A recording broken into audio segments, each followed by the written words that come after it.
如果你有一碗绿豆，泡它，然后把它装在喝完的牛奶纸盒里，纸盒底部4个角把它剪开，然后每天给它冲一遍凉水澡。3天后你就收获了吃不完的绿豆芽。1勺绿豆，半勺大米和几颗冰糖，一股脑扔进羹机里，加入清水，选择豆浆模式。打好后加入1盒牛奶，就不费吹灰之力得到了纵享丝滑的绿豆鲜牛乳。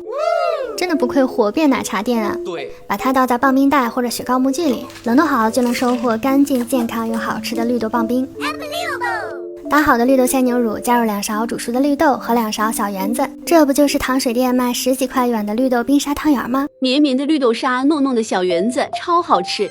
绿豆加水，提前1晚冷冻好，用纯净水煮开，再挤入柠檬汁，这样绿豆不容易变色，而且很容易出沙。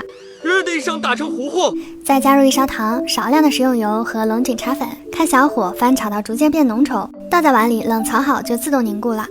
学会了可以去西湖边摆摊卖龙井绿豆茶糕了，清凉解暑，超适合夏天，咬一口绵密丝滑，满满的茶香味儿。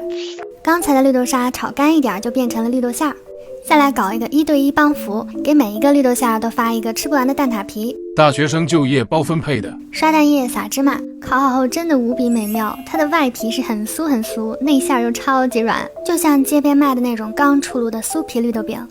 脱皮绿豆蒸到这样一碾就碎的状态，加入糖、黄油，打碎后开小火翻炒到这样3不沾的样子，一半原味，一半用抹茶粉调一下颜色，再分成小剂子，就可以得到外面卖几十块1盒的绿豆糕了。冷藏过后吃，冰凉软糯，成就感满满。带着满满一桌绿豆下午茶去找朋友聚餐啦，下次见喽！